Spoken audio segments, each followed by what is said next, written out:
مولاي صل وسلم دائما أبدا على حبيبك خير الخلق كلهم مولاي صل وسلم دائما أبدا على حبيبك خير الخلق كلهم محمد سيد الكونين والثقلين.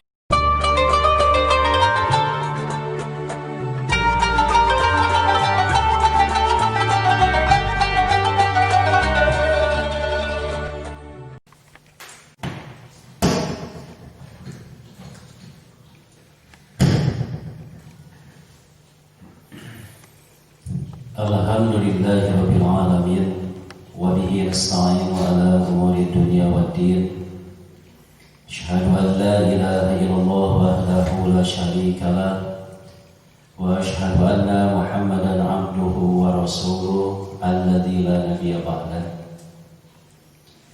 Hadirin ikhwati iman rahimakumullah.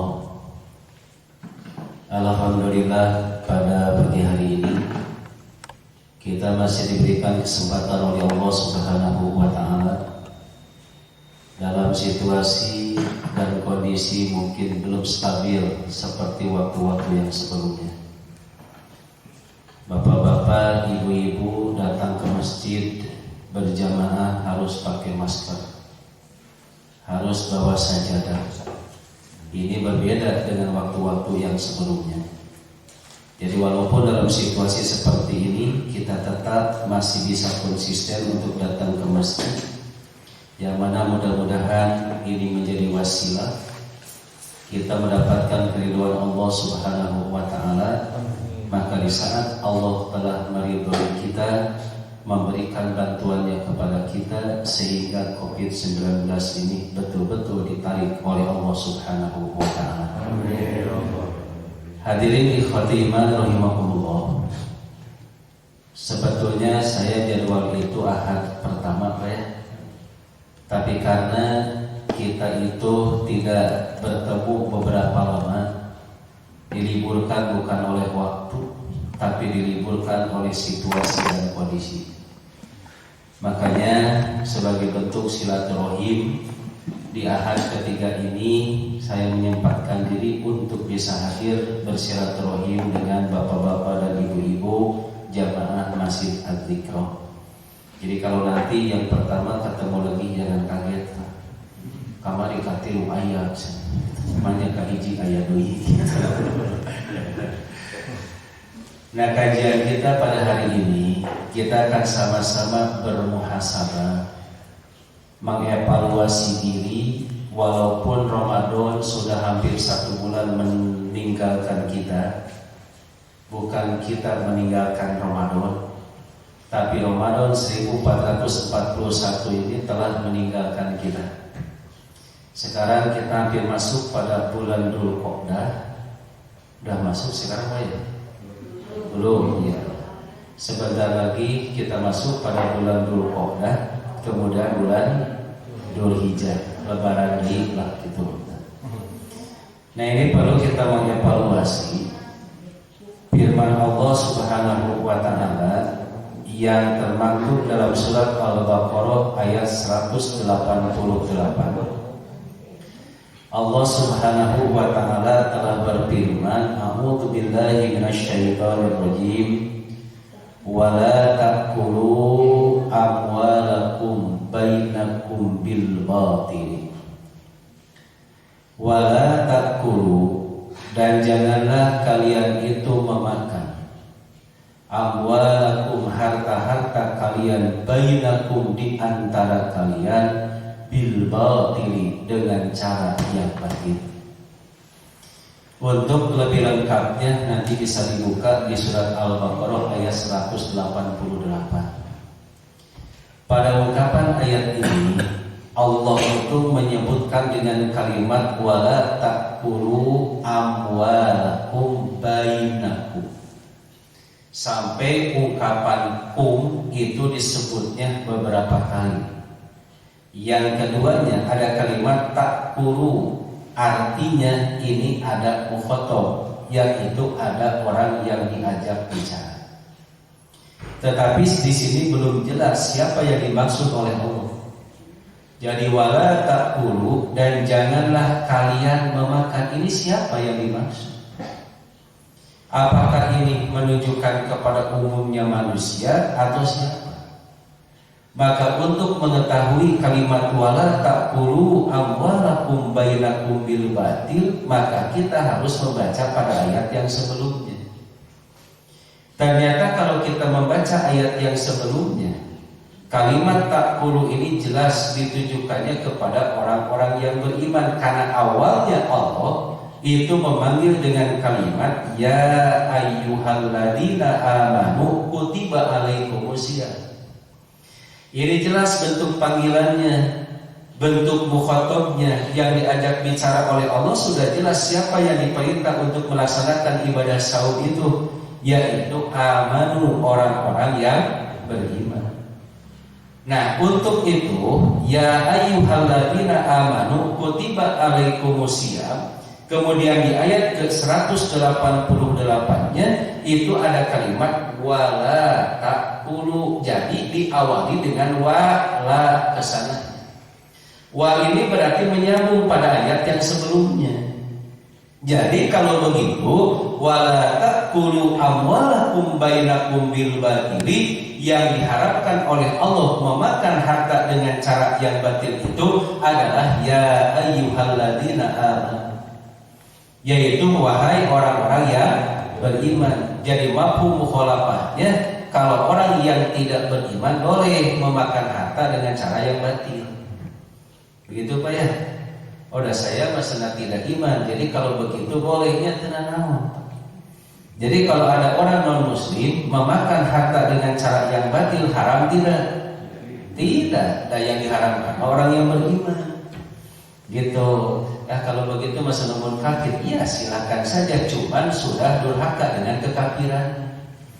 Terus diwakilan lah gitu. Kayak orang kafir Pak, tidak wajib sholat, tidak wajib melaksanakan saum. Sekarang orang-orang yang di luar Islam itu tidak wajib saum dan tidak wajib sholat, kemudian tidak sholat dan tidak saum, nggak dosa, karena mereka tidak beriman. Apa yang wajibnya itu? Wajibnya itu beriman. Nah nanti kalau dia itu sudah beriman, maka muncul taklif, wajib sholat, wajib saum, haram untuk memakan makanan dengan cara yang batil. Nah itu diantaranya.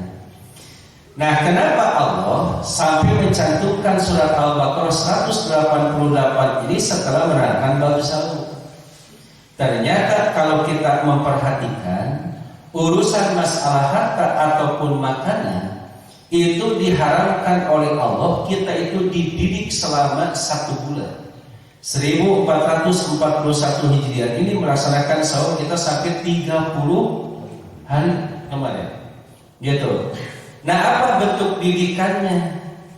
Di saat kita melaksanakan ibadah saum, yang namanya makanan ataupun minuman ataupun harta sampai istri sendiri pun itu diharamkan oleh Allah. Dari kapan? Dari mulai terbit matahari, terbit fajar sampai terbenam matahari, itu kan diharamkan oleh Allah.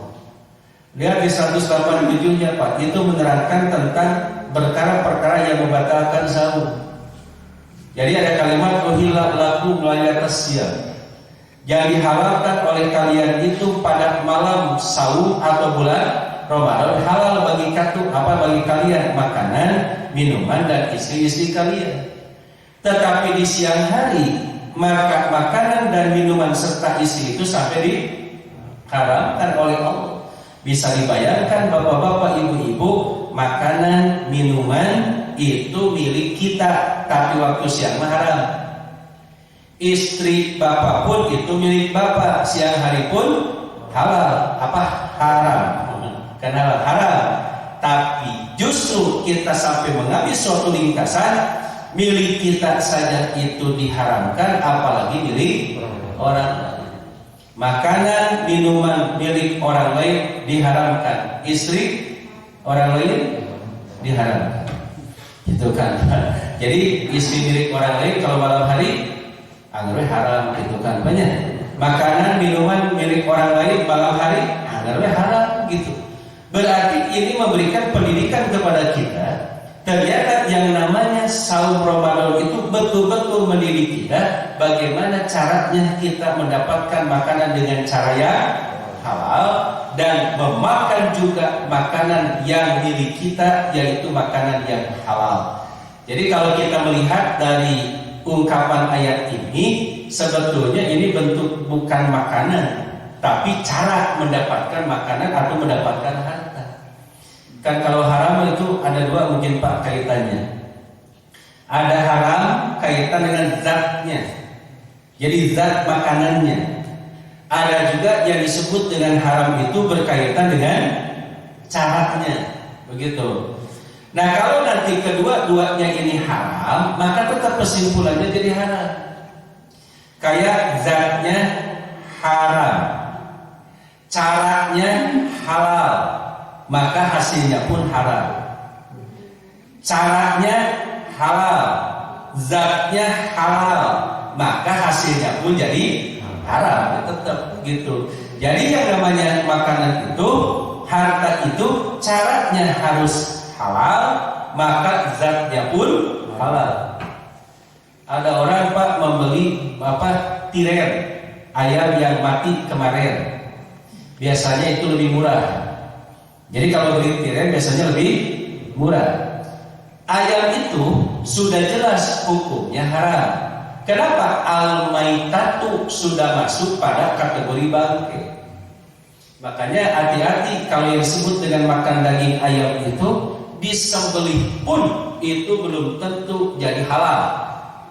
Kalau seandainya ada orang yang menyembelih ayam, kemudian dia itu belum benar-benar mati, lalu ayam tersebut itu sudah dimasukkan ke air panas sehingga matinya itu di dalam air panas bukan karena disembelih, maka tetap ayam itu masuk kategori al-maitah. Nah itu pun masuk pada kategori bangkai. Kayak hati-hati Pak nanti ketika kurban, kalau memang ada juga jagal yang jahilah gitu. Tapi untuk saya memang ayat di antara yang ada gitu. Di antaranya ketika menyembelih sapi karena mengejar target supaya beberapa sapi bisa disembelih, maka sapi belum betul-betul mati itu sudah dipotong kakinya, sudah dipotong kepalanya. Padahal itu sapi belum benar-benar mati. Makanya Nabi menyatakan, jadi makutia minal bahimati gitu, fahiya hayatun bahwa mayitun. Barang siapa anggota badan dari binatang yang dipotong, yang mana binatang tersebut itu dalam keadaan masih hidup, bahwa mayitun, maka itu adalah bangkai. Jadi sembelih sapi tepat betul-betul belum betul-betul mati dari potong kakinya, kaki nanti bangkai. Gitu. Udah dipotong buntut nanti darah tekiat bisiku batur. Nah, maka ekornya pun ini termasuk kategori tetap bangkai. Makanya kalau kita kurban menitipkan kejagaan, tetaplah harus ada yang melihat. Kita sebagai panitia harus melihat apakah dipotongnya itu sudah benar-benar mati atau belum. Gitu. Nah, bagaimana kalau kulitnya sudah dikuliti padahal belum mati? Ya si kulitnya itu termasuk bangkai. Untung saya tidak memakan kulit, sana gitu. Gitu. Nah inilah bapak-bapak, ibu-ibu, beli ayam yang tadi, beli daging sapi, beli yang disebut dengan daging kambing, ternyata masuk pada kategori al-maitatu, zatnya haram, gitu kan? Caranya halal. Apa caranya halal? Ada jual beli. Maka jual beli itu perkara yang dibolehkan, gitu. Secara istilahnya kasarnya boleh, tetapi karena makannya pun haram, otomatis jual belinya pun itu menunjukkan kepada hukum haram, gitu. Atau ada juga zatnya halal tapi caranya haram, seperti mencuri makanan milik orang lain, mencuri harta milik orang lain. Walaupun sekarang pas sedang marak lagi yang namanya pencurian dan perampokan. Karena sudah lama pesantren mungkin Pak gitu. Jadi udah pesantren lama dikeluarkan bingung deh itu harus mendapatkan harta, akhirnya ngerampok begitu Pak. Jadi akhirnya mencuri lagi gitu. Nah disinilah bapak-bapak itu halal zatnya, tapi caranya haram, maka otomatis hasilnya pun menunjukkan kepada cara apa menjadi hukum haram. Nah inilah diantaranya yang harus menjadi perhatian bagi kita. Nah kenapa kita itu harus menghindari perkara yang ini? Karena ibadah saum kita itu akan rusak, ibadah-ibadah yang lainnya pun akan rusak. Nanti kita di akhir pembahasan akan membahas apa manfaat menghindari makanan-makanan yang hukumnya haram. Nah pada ayat ini ada kalimat wala taqulu amwalakum bainakum bil batil, itu identik dengan syaratnya gitu. Kenapa sampai kaitannya dengan bentuk ungkapan cara? Maka berkaitan dengan cara nanti akan ada pengaruh pada zatnya. Jadi bapak-bapak khususnya yang mencari mata pencaharian, didikan dari saum Ramadan yang kemarin itu harus berhati-hati ketika kita itu memberikan nafkah kepada keluarga kita. Hari istimewa pada apa? Anak-anak tidak tahu, tapi kita sebagai pemimpin rumah tangga, pemimpin keluarga itu bertanggung jawab tentang makanan yang diberikan kepada istri dan turunan-turunan kita. Nah kalimat bil batili ini Imam Al-Marogi, bapak-bapak, ibu-ibu memberikan tafsiran begitu banyak, sampai kurang lebih 10 lah.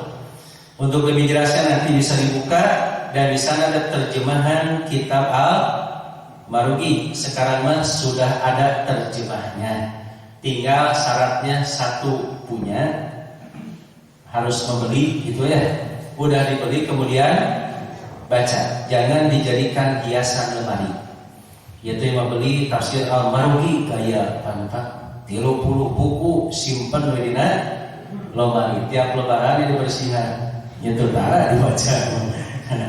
Nah inilah bapak-bapak, ibu-ibu, saya tidak akan menyebutkan semuanya, tapi akan diambil 3 masalah saja yang berkaitan dengan bentuk ungkapan mendapatkan harta dengan cara yang batil. Yang pertama, Imam Al-Marogi menafsirkan kalimat al-batil itu tentang masalah riba. Jadi ini diposisikan oleh Imam Al-Marogi tentang riba itu di posisi yang pertama. Makanya kenapa sampai Allah menjelaskan kalau dalam surat Ali Imran itu menjelaskan bab nafkah dengan bab riba, itu riba dulu oleh Allah dijelaskan.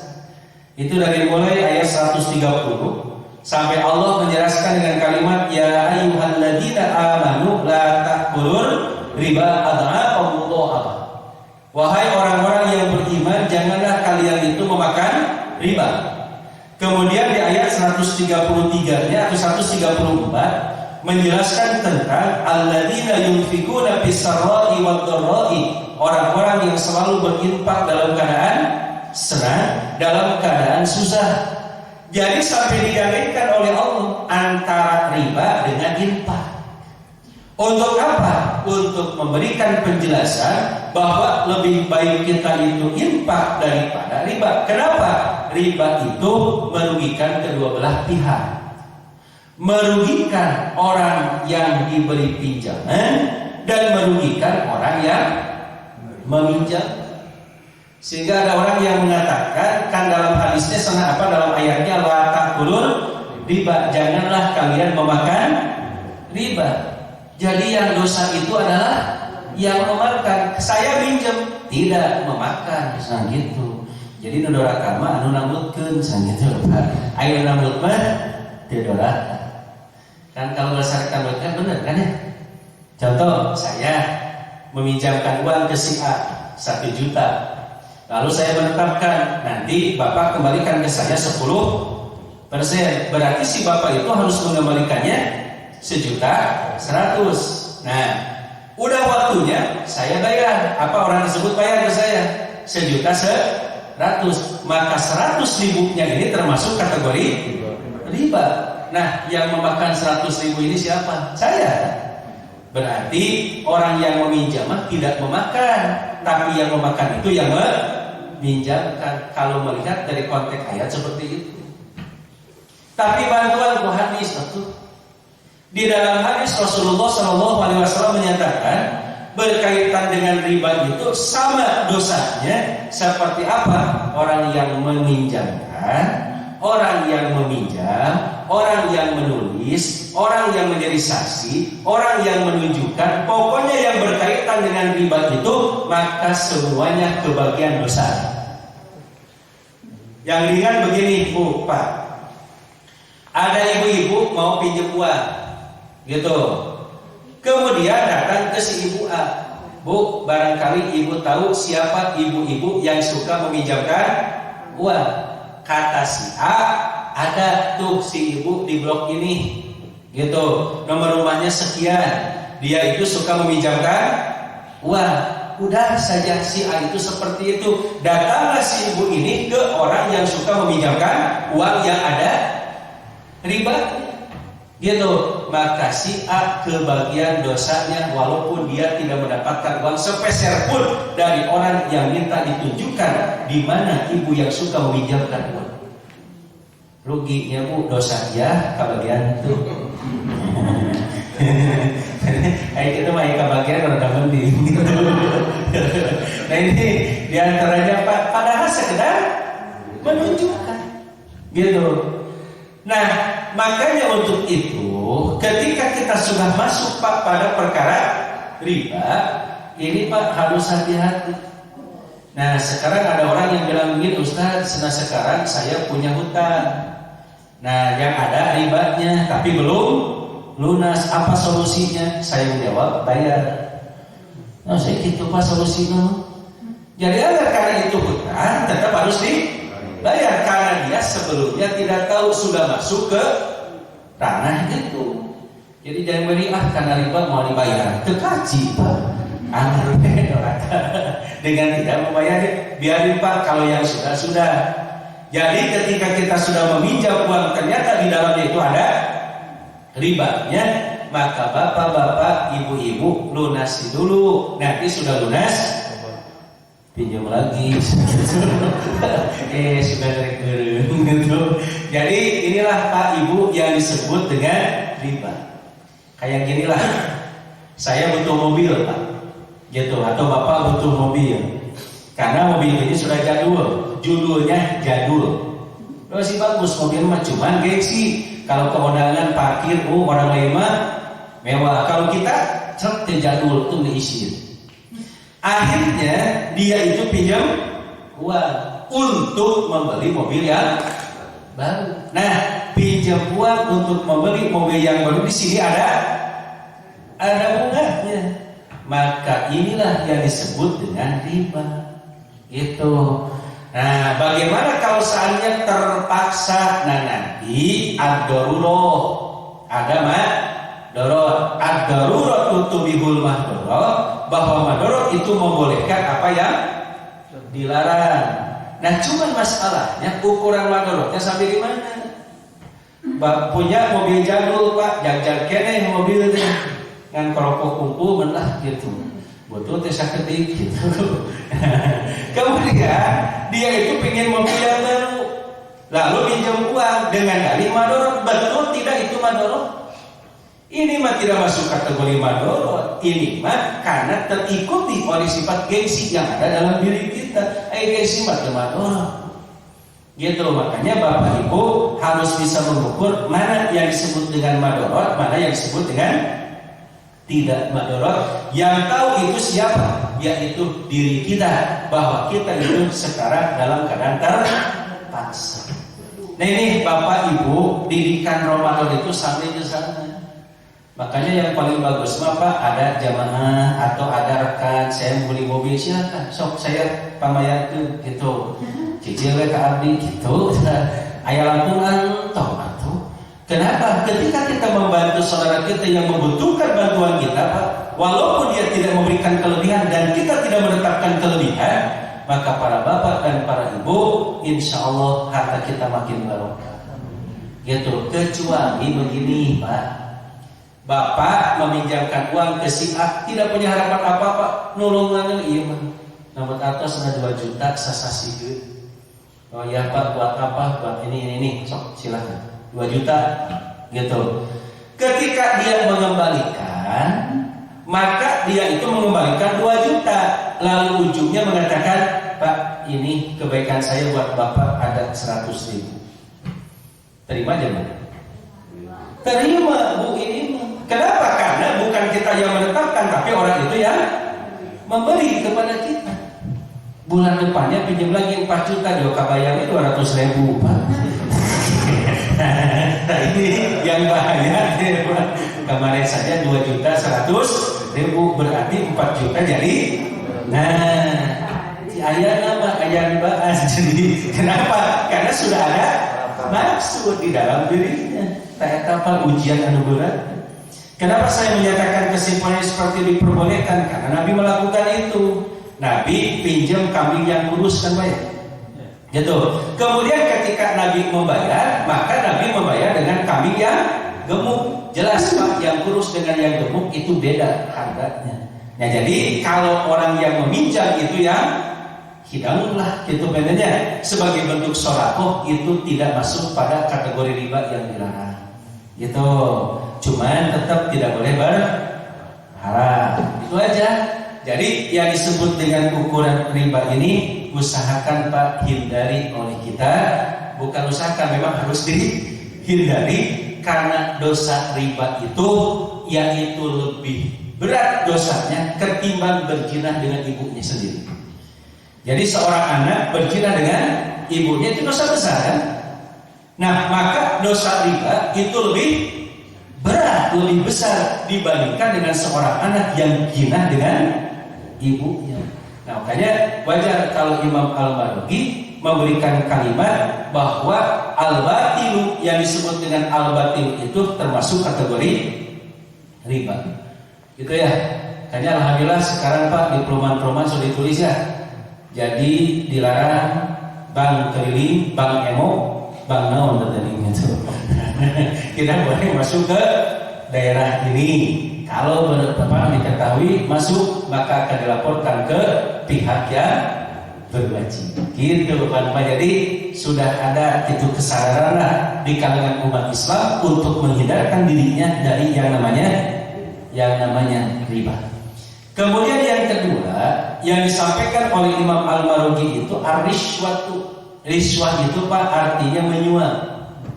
Sekarang tahun ajaran baru, ujian orang tua banyak yang melakukan hal yang seperti ini. Dia mau daftar ke sekolah yang favorit, sekolah yang hebat lah begitu. Karena memang ada kan yang disebut dengan sekolah yang jelek, sekolah yang biasa-biasa saja, ada sekolah yang gitu kan Pak. Di antaranya kalau sekolah yang berkualitas itu harganya makin mahal. Saat itu digratiskan agar tidak daftar. Ayo mahal daftar, gitu kan Pak. Kenapa? Karena orang tua melihatnya kualitas pendidikannya bagus, gitu. Nah karena itu bersaing dengan yang lain, ada jalan dapur, gitu kan Pak.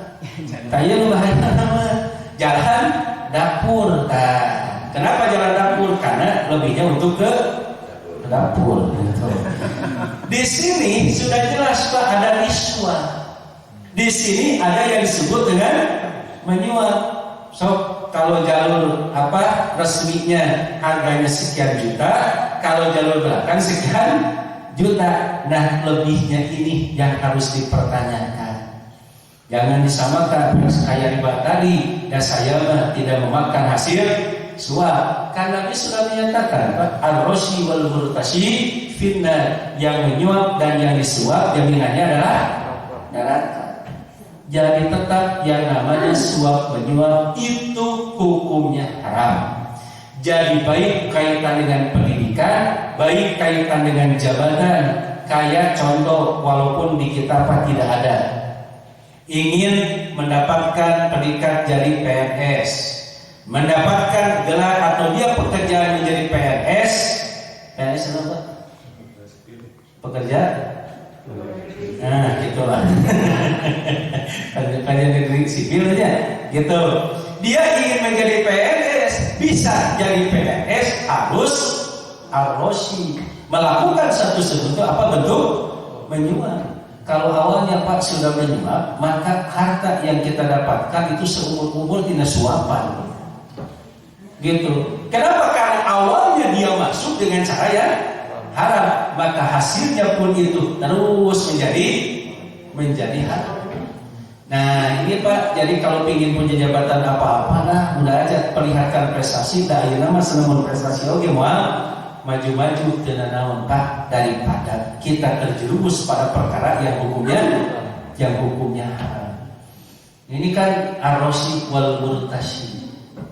Ada orang Pak ingin mendapatkan bantuan masjid gitu dari instansi tertentu, kemudian boleh ini akan cair, tapi syaratnya harus masuk dulu uang sekian puluh juta.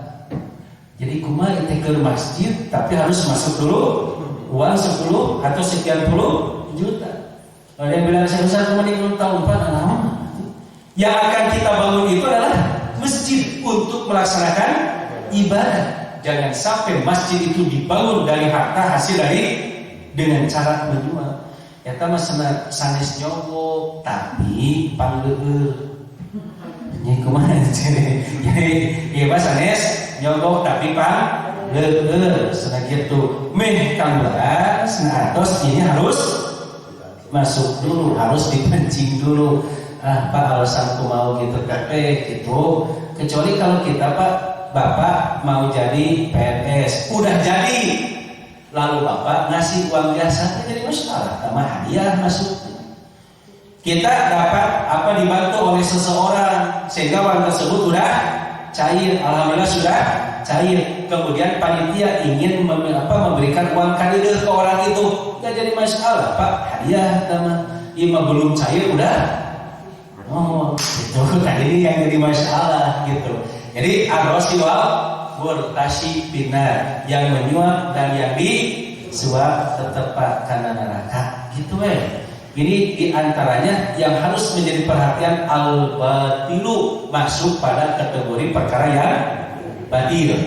Tapi insya Allah jamaah al-dzikro mah bapak-bapaknya jujur lah gitu. Ya ibu berusaha menjauhi yang berkaitan dengan riba gitu, berusaha juga menjauhi arrosi wal murtashi.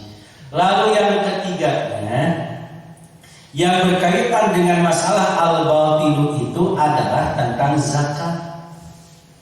Imam Al-Maruki mencantumkan tentang masalah zakat. Kenapa di dalam zakat itu ada al-batilunya? Ternyata pas setelah diteliti, di dalam zakat itu ada yang disebut dengan kalimat al-batilu karena pertama berkaitan dengan harta yang harus dikeluarkan zakatnya. Jadi kalau Bapak Ibu punya harta lah gitu, disebut zakatul mal. Kalau zakat mal tepat zakat harta itu kan zakat ada dua ya. Ada zakat mal, ada zakat fitrah. Gitu.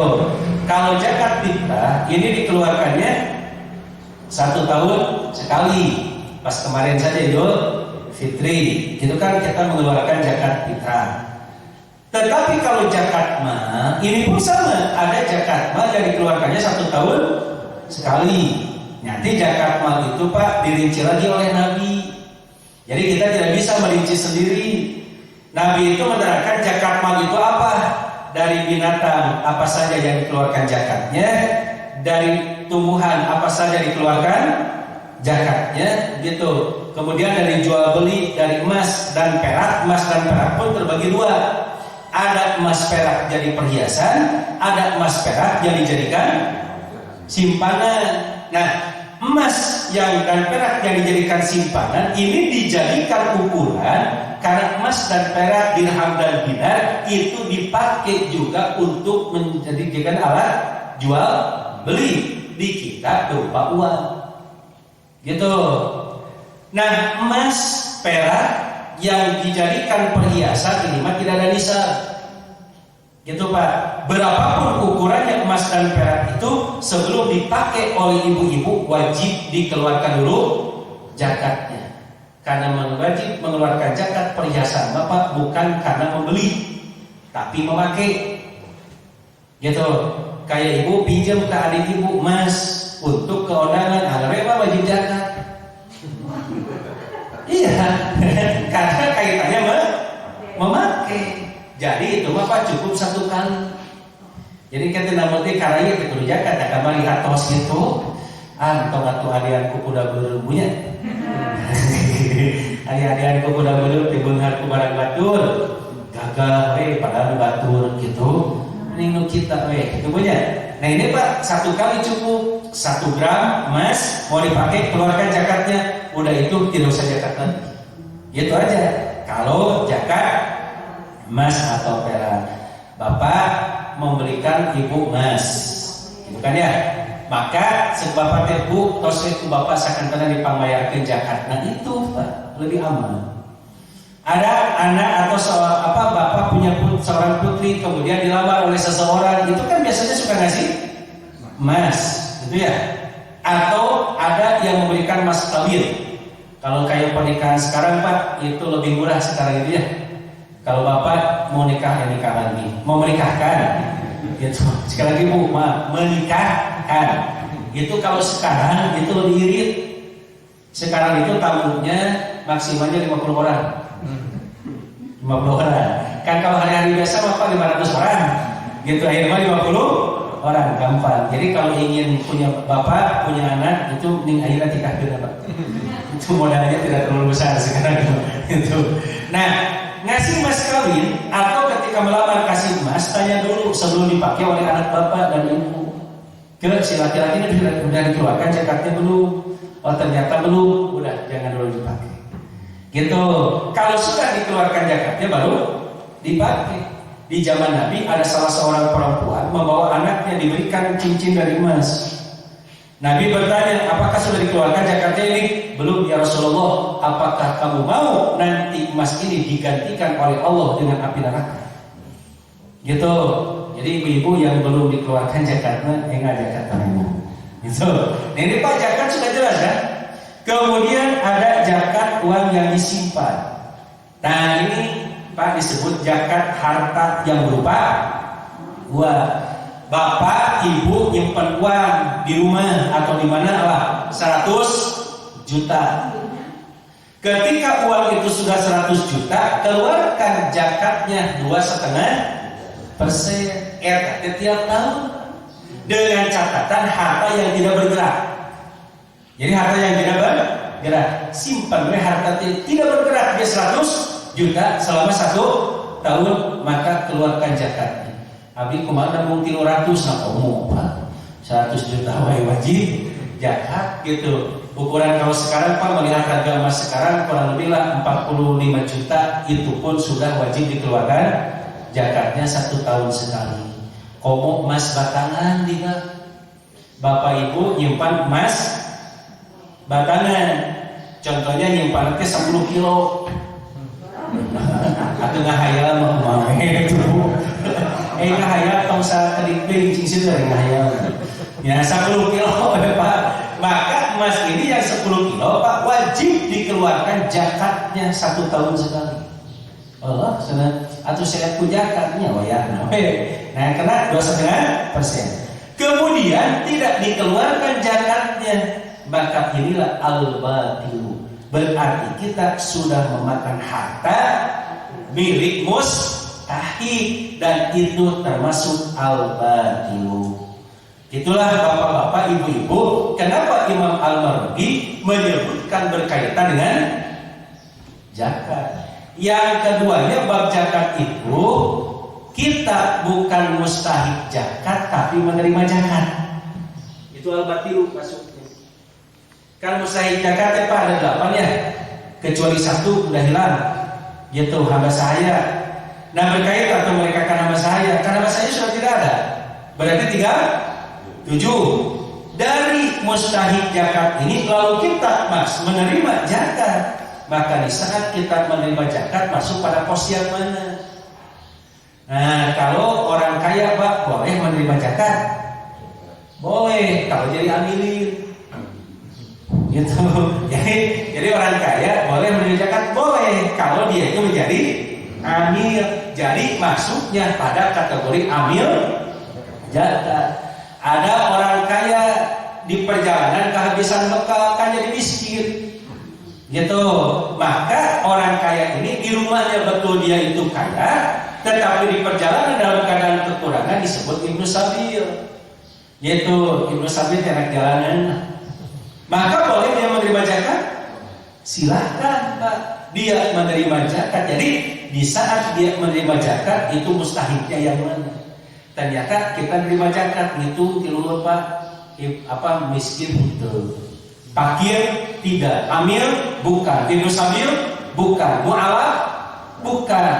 Kemudian amilin oke, fisabilillah tidak. Naon atuh? Oh, saya bukan mustahik kalau begitu kembalikan. Mohon maaf, saya bukan mustahik zakat. Tapi dengan kejadian kemarin Pak ya, COVID-19, mustahik zakat makin banyak. Gitu, karena banyak yang dipecat dari tempat kerjanya, ada yang kerja tidak dibayar-bayar begitu. Nah, itu mah berarti dia sudah masuk kepada ranah mustahik zakat. Itulah bapak-bapak, ibu-ibu, di antara yang disebut dengan al-batilu. Makanya muncul pertanyaan, apa manfaatnya bagi kita apabila kita itu menjauhi makanan atau hasil dengan cara yang haram? Di antaranya Pak, 3 manfaat yang akan kita terima. Yang pertama, doa kita akan selalu diijabah oleh Allah Subhanahu wa ta'ala. Ini merujuk pada hadis salah seorang sahabat Nabi Sa'ad bin Abi Waqqas. Beliau itu meminta kepada Rasulullah SAW, ya Rasulullah, ud'ullah an yaj'alani mustajabad da'wah. Ya Rasul, doakanlah saya menjadi orang yang selalu diijabah doa oleh Allah. Maka jawaban Rasulullah SAW bukan begini, wahai Sa'ad, baik kalau begitu kamu akan aku doakan. Tidak. Tapi Rasulullah menyatakan, ya Sa'ad, wahai Sa'ad, atibat amaka, perbaiki cara makan kamu, perbaiki cara mencari mata pencaharian kamu. Maka kemudian Rasul mengatakan, takun mustajabad dakwah, maka pasti doa kamu akan selalu diijabah oleh Allah. Jadi bapak-bapak, ibu-ibu, percuma dan didoakan oleh siapapun juga kalau seandainya gitu memakan makanan yang hukumnya haram, maka tetap doa kita tidak akan diijabah oleh Allah Subhanahu wa ta'ala. Saya mengevaluasinya begini Bapak Ibu. COVID-19 itu datangnya bulan apa kemarin Pak? Maret ya? Gitu. Datang bulan Maret akhir lah hampir. Apakah bapak-bapak, ibu-ibu berdoa kepada Allah agar COVID-19 ini cepat ditarik lagi oleh Allah? Aduh, apanya? Tapi nah, COVID-19 saya kira. Ya Allah, lupa mataku ini. Kita itu kan sering berdoa, ya Allah, cepat kembali virus COVID-19 ini, terus berdoa kepada Allah. Tapi seolah-olah COVID-19 ini tidak dicabut oleh Allah. Apakah doa kita tidak dijawab oleh Allah? Atau mungkin ada makanan yang haram yang masuk ke dalam mulut kita? Nah ini Pak, ada 2 kemungkinan. Kemungkinan pertama mungkin ya, yang pertama. Atau kemungkinan pertama ini memang tidak, kita berusaha menjauhi perkara yang haram. Nah, Pak, orang-orang soleh berdoa yang bermanfaat, mudah-mudahan termasuk bapak-bapak dan ibu-ibu, terhindar dari perkara yang haram. Berarti masuk yang kedua, Allah sengaja belum mengijabah doa tersebut. Untuk apa? Sebagai bentuk ujian bagi kita. Jadi sebagai bentuk ujian bagi kita. Makanya bapak-bapak dan ibu-ibu hanya cing sabar gitu kan ya. Walaupun sekarang sudah mulai pada keadaan new normal gitu. Jadi normal baru sekarang ya, mudah-mudahan lah ini menjadi new normal jadi normal selamanya. Untuk apa Pak? Supaya kita lebih enak lagi beribadah pada Allah Subhanahu wa ta'ala. Dan buktinya sekarang gaji terus jalan lagi. Karena kemarin Pak, masjid di lockdown kan ya, umat Islam masjid ditutup peraribu Pak. Ayeuna masjid alhamdulillah tos dibuka deui tapi aduh gitu we anak. Jadi masjid ditutup riweuh umat Islam pas dibuka aduh gitu. Nah, ini Bapak Ibu doa ya apa yang pertama keuntungannya. Kemudian Pak keuntungan yang kedua akan menambah kenikmatan kita dalam melaksanakan aktivitas ibadah. Jadi kalau bapak-bapak dan ibu-ibu itu lebih dekat atau menjauhi perkara yang haram tadi, aktivitas ibadah kita Pak akan lebih meningkat. Sebagaimana nasihat Rasulullah SAW terhadap Abu Hurairah, kata Nabi begini, ya Abu Hurairah, ittaqil mahariman. Wahai Abu Hurairah, jauhi oleh kamu perkara-perkara yang haram. Takun badan nas, maka pasti kamu menjadi orang yang paling bagus dalam melaksanakan ibadah. Tuh kan banyak. Jadi kalau bapak ibu semangat ibadah, nikmat ibadah, tandanya jauh dari haram banget. Tapi lain hoream wae evaluasi sholat hoream saum Senin Kamis, hoream kayak kemarin saum Syawal 6 hari tutupan haram tahu ya. Kami ada ustaz senapi meni malasnya senang genap dinten teh sabab naon teh tiasa ngarokok cenah kitu. Namun tinggal ngarokok di mana-mana. Itu banyak. Jadi di saat kita itu Pak tidak semangat melaksanakan aktivitas ibadah, maka hati-hati mungkin di dalamnya itu ada makanan yang haram yang masuk ke dalam tubuh kita. Nah, jadi keuntungan bagi orang yang menjauhi perkara yang haram itu badan nas menjadi orang yang paling bagus dalam melaksanakan aktivitas ibadah. Dan yang terakhir yang masuk pada kategori keuntungan menjauhi perkara yang haram itu, kita akan mendapatkan surganya Allah Subhanahu wa ta'ala. Nah itu Bapak Ibu bisa lihat di surat An-Naji'at. Das apa banyak An-Naji'atnya? Dari majud yang ke-30 atau wa amma man khofa maqama rabbih wa nahan nafsa 'anil hawa. Nah kalimatnya wanahan nafsa 'anil hawa, dan orang-orang yang selalu menahan dirinya dari perkara-perkara yang haram, fa innal jannata hiyal ma'wa, maka sesungguhnya surgalah tempatnya nanti di akhirat. Jadi kalau ingin menjadi ahli surga, syaratnya apa? Jauhi perkara-perkara yang haram. Itulah Bapak Ibu Allah menerangkan dalam surat Al-Baqarah ayat 188, kita dididik dengan bulan Ramadan agar kita terhindar dari perkara-perkara yang haram, di antaranya sehingga betul-betul keluar dari bulan Ramadan ini kita semangat mencari yang halal, harta kita menjadi lebih barokah dan termotivasi untuk melaksanakan kurban yang insya Allah sudah sepakat Pak, Idul Adha itu tanggal 10 Zulhijjah. Ini tidak ada perbedaan. Itu aja Bapak Ibu yang bisa saya sampaikan. Sebelum saya tutup, ada pertanyaan? Oh, mana? Terkait zakat emas Pak tadi Pak, misalnya tadi Bapak kan mencontohkan 10 kilo. Nah itu kan dibayarkan setiap tahun Pak. Kalau misalnya bertambah 10 kilo lagi, yang 10 kilo sebelumnya dihitung atau gimana? Tetap gitu Pak. Kalau seandainya sudah 10 kilo 1 tahun Pak, ya. Datang lagi 10 kilo, terus hebatnya ini ya tingkat ini. Yang dikeluarkan zakatnya yang mana? Yang 10 kilo aja dulu Pak, yang 1 tahun ini. Gitu. Kalau nanti datang lagi 10 kilo yang ini, yang 10 kilo ini sudah masuk 1 tahun enggak? Gitu. Gitu. Jadi kalau nanti belum masuk 1 tahun ya yang ini aja dulu. Ingin lebih aman, lebih aman, mau sekalian nggak apa-apa. Jadi walaupun belum masuk 1 tahun, tapi sudah dikeluarkan zakatnya, tetap sah zakatnya, nggak jadi masalah. Terus Pak, misalnya kan ada batasan untuk bayar, ya, ada batasan untuk mengeluarkan zakat emas itu. Misalnya dipepetin. Misalnya kan haulnya itu atau nisabnya itu 85 gram emas ya. Nah ini saya misalnya punyanya cuma 83 dan nggak ingin mengeluarkan zakat. Itu hukumnya seperti apa Pak? Nggak apa-apa. Kalau Bapak haulnya kan nisabnya 85 gram. Ya. Kemudian Bapak itu baru punya itu 84,5 gram. Ya. Maka tidak ada kewajiban mengeluarkan zakat. Gitu. Ya cuman jangan ini lagi udah 85 baru 1 tahun canaknya setengah. Itu jaga. Nah dengan begitu lawan juga. Gitu aja Pak. Jadi yang penting sudah mencapai nisabnya saja. Kalau memang kurang nisabnya walaupun sedikit itu tidak ada kewajiban zakat. Ayo Bapak tuh jawab yang misalnya zakat ya mahal gitu. Begitu Pak ya. Ya segitu aja Bapak Ibu. Oh Ibu ada mana? Ya.